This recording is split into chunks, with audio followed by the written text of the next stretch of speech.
ශ්‍රී ලාංකේශ්වර මහා රාවණ නමෝ නමක්.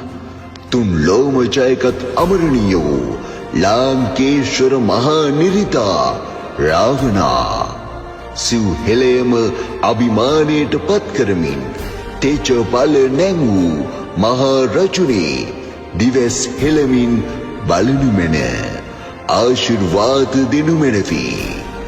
ලේ ධාතුව කකියන හෙළතූ පුතුන් අවදිව සොදුරු චක්‍රධර්ණී තලයට සැපැමිණි පකයි. ප්‍රථම පැතුම මාගේ හෙළ දෙරන්ට ශාප කරමින් හාස්‍ය රැගුම දුසේරාව මෙත් සිතින් දරා විඳගනිමි. බියෙන් වෙලෙමින් මාතෘ භූමිය දවා අලු කරවන නාටකය දැන් ඉතින් අහවරයි. ආධ්‍යාත්මික වෙමු. පෙරදා ලෙසම ගිනිබත් සියල්ල සිසිල් පැන්පේ කරමු.